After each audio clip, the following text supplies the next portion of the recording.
দেখুন, চোখ বন্ধ হয়ে যাওয়া অনেক পরের কথা, অনেক পরের কথা। গুরু যে চোখ বন্ধ করতে বলে, গুরু যখন বলে আপনাদেরকে জপ করুন, ধ্যান করুন ইত্যাদি ইত্যাদি বিধি, এই চোখ বন্ধ করা, আমি বলেওছি এটা নিজের সাথে বসা।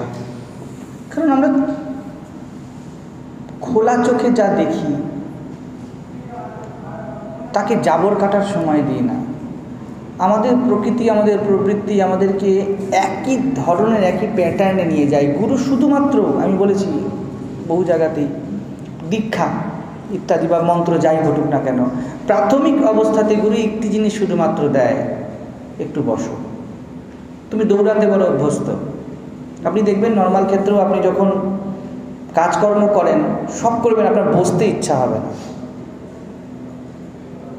না হয় আপনি ছুটবেন। আর যখন আপনি বসেন, প্রচণ্ড কাজ করে এসেছেন, ক্লান্ত হয়েছেন, যখন বসেন দেখবেন মাইন্ড অনেক সময় কিছুক্ষণের জন্য ব্ল্যাঙ্ক হয়ে যায়। গুরু এই ব্ল্যাঙ্কনেসটা চান, যে ভাই একটু বসো, যে দৌড়ানোর থেকেও বেশি কিছু হতে পারে এইটুকুনি দেখানো তাকে। এই চোখ বুঝে যাওয়া, এটা কি আমরা আলটিমেট করে ফেলেছি। এই চোখ বুঝে যাওয়া এই জন্য যে নিজের ভিতরে কি কি গণ্ডগোল চলছে অবজার্ভ করে তাকে বের করে আনো অ্যান্ড ওয়ার্ক অন ইট। কাজ করার জন্য আপনাকে কিছু কাজ করতে হবে আপনাকে, একদমই এই জন্য না যে আপনার চোখ বন্ধ হয়ে গেল। আমরা তো চোখ বন্ধেরও নিয়ম করে ফেলেছি, সকাল সন্ধ্যে চোখ বন্ধ করে বসতে হয়। মানুষ প্রজাতি যেমন নিজেকে ঠকায় আর কেউ পারেনি আজ পর্যন্ত জগতে। মাছ পর্যন্ত জল ছাড়া থাকতে পারবে না, মানুষ জলেও থাকতে পারে, স্থলেও থাকতে পারে। গরুকে মাংস দিলে খাবে না, মানুষ দুটোই খেয়ে নেবে, কোনো প্রবলেম নেই মানুষের। এই যে অ্যাডজাস্ট করার প্রবৃত্তি মানুষকে দেওয়া আছে, বা যে ফ্যাকাল্টি দেওয়া আছে, এটাই মানুষকে ডিজাস্টারের দিকে নিয়ে চলে গিয়েছে। আমরা ভুলেই গেছি কোথায় অ্যাডজাস্ট করতে হয় আর কোথায় করতে নেই। তো জগতের প্রেমে চোখ বুঝে আসা, এই চোখ বুঝে আসা আর এই চোখ বুঝে আসা দুটোর মধ্যে অনেক পার্থক্য আছে। আমি কেন এটা বললাম? কারণ আমরা নিয়ম করে ফেলতে অভ্যাস, আমরা চট করে নিয়ম করে ফেলবো। ওই যে মহারাজ বলেছেন, গুরুদেব বলেছেন চোখ বন্ধ করতে হয়। চোখ বন্ধ করলে কি হবে? চোখ তো ভিতরে, দুটো ইন্দ্রিয়ের কথা বলা হয় চোখের, অন্তরিন্দ্রিয়, বহিরিন্দ্রিয়। উপরে তো বাইরের ইন্দ্রিয়গুলো চলছেই, ভিতরের চোখ বন্ধ করবেন কি করে? আপনি চোখ বন্ধ করে এত কিছু দেখেন, চোখ খুলে তার দেখার মতো আপনার অপশান নেই। পুরো জগৎ এক মুহূর্তে আপনার সকল স্বপ্ন, বাসনা সব চোখ বন্ধ করেই বেরিয়ে আসে। গুরু এটাই চেয়েছিলেন, দেখো তো ভিতরে কি কাণ্ড চলছে, কি ধার্মিক নাটক করছো। আর যখন রাজা ভর্তৃহরি বলছেন বৈরাগ্য শতকমে, খুব জীবন দেখা লোক ছিলেন রাজা ভর্তৃহরি। উনি ধাপে ধাপে জীবনে এগিয়েছিলেন, এবং ওনার ব্যাকগ্রাউন্ড যেরকম, প্রথমে উনি নীতি শতকম লিখলেন। নীতি শতকম লিখে উনি দেখলেন যে বিশেষ কোনো কাজ দিচ্ছে না। সত্যম ব্রয়াত, প্রিয়ম ব্রয়াত, আচার্য দেব ভাব, মাতৃদেব ভাব, পিতৃদেব ভাব। উনি দেখলেন যখন দুর্জয় কামনা আসে, কামনা মানে শুধু সেক্স নয়, কামনা মানে যে কোনো কামনা, আমাদের কাছে শুধু তো এইটা নয়, হ্যাঁ এটা খুব কোর, এটা কোনো সন্দেহ নেই, দেহের সাথে খুব রিলেটেড। যখনই কোনো কামনা আসে, সব নীতি নিয়ম কোথায় ভেসে চলে যায়। একটা যদি চাকরি এসে যায় আমাদের সামনে 50,000 60,000-এর, ছাড় তো, এই জগতে চাকরির বাজারে, করোনার বাজারে চাকরি নিয়ে আমার সামনে দেখেছি, কোনো ন্যায় নীতি খাটে না। এমন মাও আমি দেখেছি, সে বলছে আমি মিথ্যে কথা কখনোও নয়। ছেলের গ্র্যাজুয়েশন পরীক্ষা, মা বোন বিটা বানিয়ে দিচ্ছে, কী জন্য? ছেলে বন্ধুর সাথে অনলাইন খুলে বসে আছে, সে লিখবে। মা দিচ্ছে বিস্কিট, সেদিন ক্রিম বিস্কিট আনা হয়েছে ছেলের জন্য, কারণ পরীক্ষা। ছেলে কী করবে? টুকলি করবে। তো আমরা এরকম মিথ্যাবাদী। তো রাজা ভর্তৃহরি দেখলেন এইরকম মিথ্যার সামনে নীতিবিধি কিছু দাঁড়ায় না, সব ভেসে চলে যায় যখন বাসনা আসবে। হ্যাঁ, বাক্যে সুটবুট পরিয়ে দিয়েছে, ওম জয় জগদীশ্বরে। দেখবেন জগদ্ধাত্রী পূজায় অনেক মূর্তিতে সিংহের মাথাতে এরকম তিলক আঁকা, রসকলি আঁকা হয়। আমি মনে মনে ভাবি, সিংহ কি জানে রসকলি? ফেরন এক পিস মাংস দেখিয়ে দেবে। তো নীতিফিতি সিংহের জন্য নয়, আমাদের ভিতরে সিংহ আছে না, দেখিয়ে দিতে চায় যে লোককে, একবার লাগো না আমার সাথে। যদি বিষয় পড়ে কামড় কেমন দিই আমরা তাতে, তো আমাদের মধ্যে সিংহও আছে, তো ওই নীতি ভেসে যাবে। উনি দেখলেন, দেখে কি করলেন, ওনার জীবনের স্টোরি এভাবে গেল, উনি ভয়ঙ্কর কামনার মধ্যে নেমে গেলেন, দেহ ভোগ, যাবতীয় ভোগ, শৃঙ্গার শতকম লিখলেন। দেহের গঠন, দেহের সৌন্দর্য, স্ত্রী শরীরে কী থাকে, উনি যদি স্ত্রী হতেন তাহলে পুরুষ শরীরে কী থাকে লিখতেন হয়তো। এর মধ্যে থেকে গিয়ে নেক্সট উনি দেখলেন এতেও কিছু হচ্ছে না, ঠিক রাজা যযাতির মতো মহাভারতের, ন যাতু কাম কামানাম উপভোগেনা সাম্যতি, কিছু করতে পারলেন না। এইবারে এলো বৈরাগ্য শতকম। ফলে ইনি জীবন দেখা লোক, তিনি স্টেপে স্টেপে গিয়ে, আমাদের কাছে গিয়ে স্টেপগুলোর অপশান নেই, খুব অপশান আছে, ভরে ভরে অপশান আছে, কিন্তু দেখে কে? ওই জন্যই গুরু বলে বসন্ত, গুরু বলেনি তোমার ভিতরে পূর্ণত্ব দেখো, তোমার ভিতরে ইষ্ট দেবতা বসে আছে চক্রের মতো ঘুরছেন দেখো।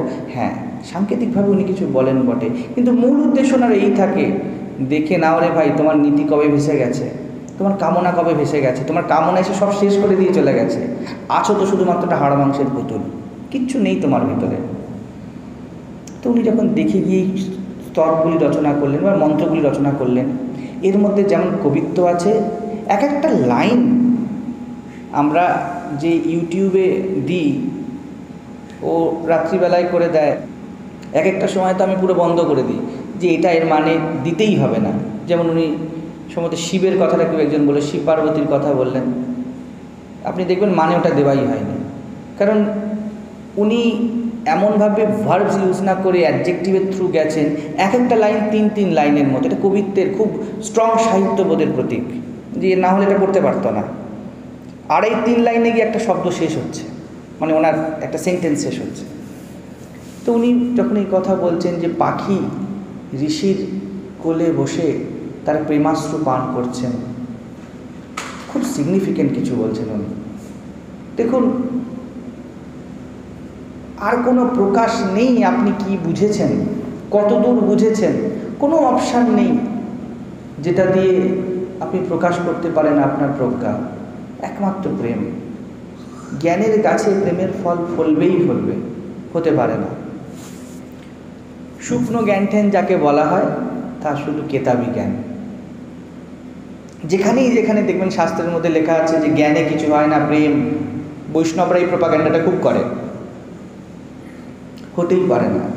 আমি অনেক আগে বলেছিলাম, যদি জ্ঞান না থাকে তো রাধার প্রেম আর রাস্তায় দুটো ছেলে মেয়ের প্রেমের মধ্যে কোনো পার্থক্য দাঁড়ায় না। তাকে কৃষ্ণস্থ ভগবান স্বয়ং এই বোধে দাঁড়াতে হয়েছে, এটা প্রজ্ঞা জীবনের। আর কৃষ্ণ বলতে লাড্ডু গোপাল নয়। আমাদের কাছে প্রশ্ন এসছে, লাড্ডু গোপালকে নিয়ে গেলে ব্যাগের মধ্যে কি হয়? কিচ্ছু হয় না। লাড্ডু গোপাল খুব গরম পেলে গরম হয়ে যায়, আর যদি হাতে লাড্ডু থেকে যায় তাতে পিঁপড়ে লেগে যায়, এর বেশি কিচ্ছু হয় না। কিছু বোঝানোর চেষ্টা ছিল, লাড্ডু গোপালকে বড় করলেই চাপ আছে খুব, বলবে আসো সাংখ্যযোগ বোঝাবো তোমাকে অর্জুন, তো লাড্ডু গোপাল লাড্ডুই খাও, এইরকম করে রাখা হয়েছে। তো যখন ঋষির প্রজ্ঞা আসে, তার একমাত্র প্রকাশ, আমি ওদেরকেও বলছিলাম, প্রেমের মাধ্যমে হয়, আর কিছু দিয়ে হয় না, কিছু দিয়ে হয় না। একজন যখন বোঝে, দু অর্থে যে বুঝতে পারে, এক সে বুঝতে পারে সব কিছুই চেতন, সব কিছুই আত্মা মাত্র, আর দ্বিতীয় তিনি বুঝতে পারেন একজন কেউ সব কিছুই জড়। দুই ক্ষেত্রেই, নাই সবই প্রকৃতি বলুন, নাই সবই ব্রহ্মই বলুন, যেদিক থেকেই দেখুন না কেন, এবার সে আর তার চোখের জল রাখতে পারবে না।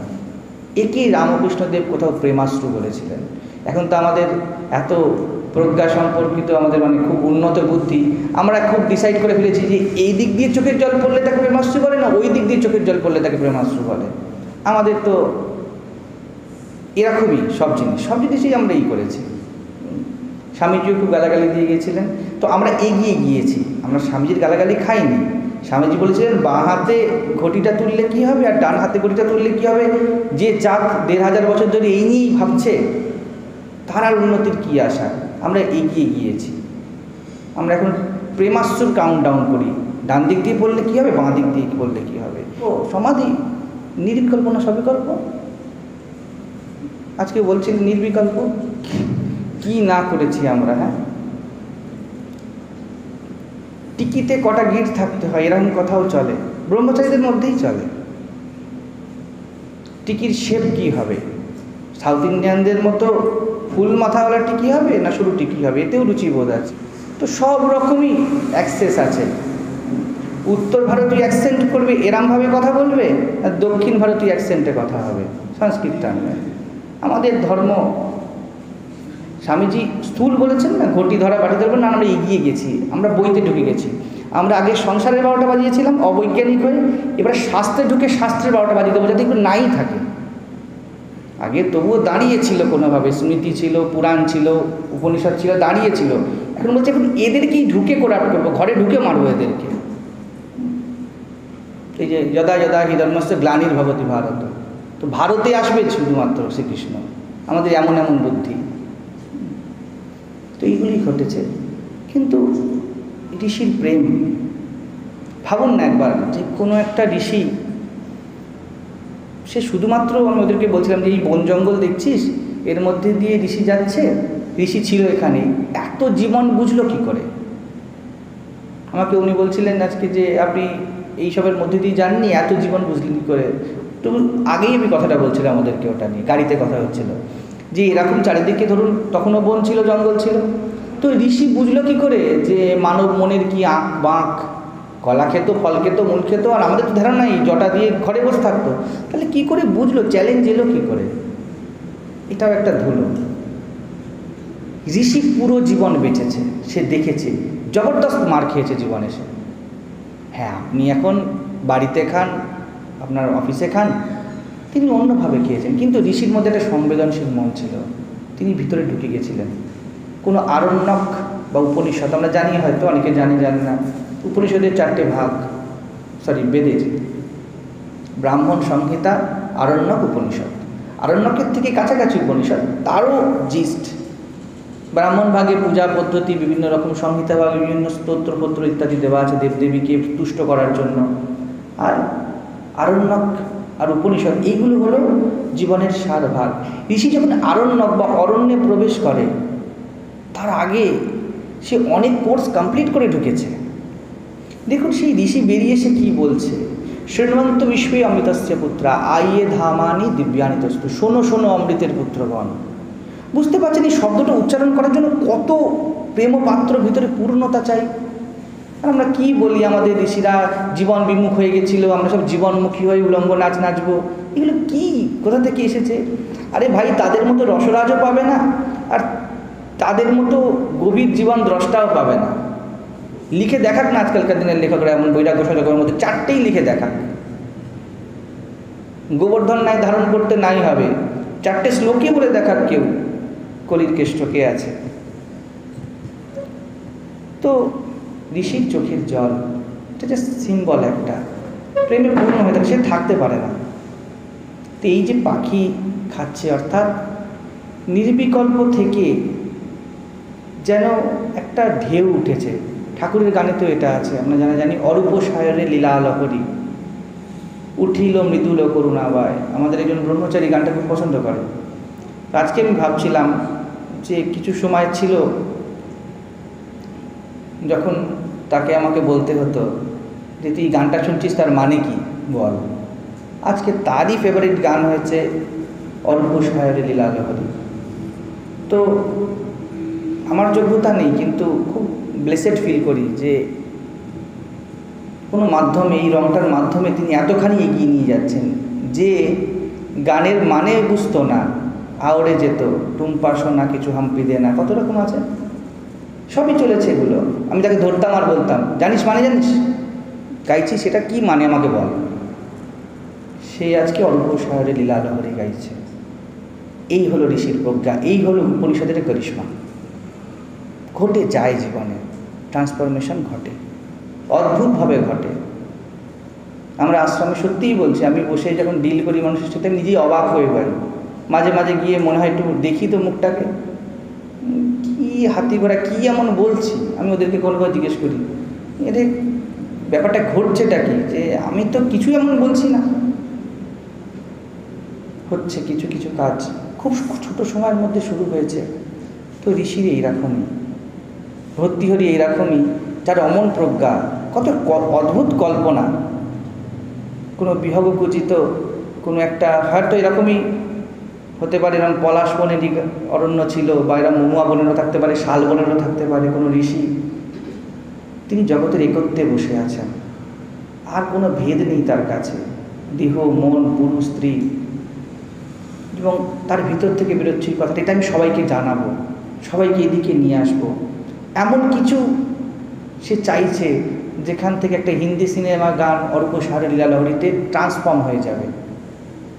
এই ঋষিত্ব থেকে এই চোখের জল বেরিয়েছে, বড় গভীর চোখের জল। আমাদের চোখের জল কি? আমাদের চোখের জল তো কিছু না, এখনই করে আঙুলে চাপ পড়লেই চোখের জল বেরিয়ে যেতে পারে। আমাদের এই জলের কোনো মূল্য নেই, আমরা জানি না, কারণ আমাদের বর্তমান এই জীবনটা চোখের জলেরই ফল। কে হাসতে হাসতে জন্মেছে? প্রথম জন্মেছিলেন কাঁদতে কাঁদতে, এবং যেদিন মরবেন সেদিনও চোখের জলে নিয়ে যাবেন। আর মাঝখানেতে এই জলের শৃঙ্খলা। যদি এই জলের কোনো মূল্য থাকতো তাহলে জীবনটা আপনাদের কেমন হতো ভাবুন। তো ঋষির এক বিন্দু চোখের জল বড় দামি। তো সেই জায়গা থেকে ঋষির চোখ বন্ধ হয়। ঠিক আপনাদের যেমন গুরু এটা চায়, একমাত্র গুরু এটা চায় যে তুই কাঁদ, তুই চোখ বন্ধ কর, খুব প্রয়োজন চোখ বন্ধ করার। আর কেউ চায় না, সবাই চায় হাসিবো হাসাবো, মস্তি কা আলম হ্যায়, ঝুম জানা হ্যায়। গুরু চায় না, গুরু বলে কাঁদ, খুব কাঁদ, কম বয়সে প্রচণ্ড কেঁদে নে। ঠিক আছে, এই জায়গা থেকে ঋষির চোখের জল বেরোয়, বড় পবিত্র এই জল। হাজার হাজার গঙ্গা ওর সমকক্ষ হতে পারে না। এই চোখের জলের প্রকাশ যে চোখের জল দিয়েই হবে কোনো মানে নেই। বেরিয়ে আসে কোনো প্রার্থনা, মঙ্গল হোক, নিজেকে চেনো, এটাও চোখের জল।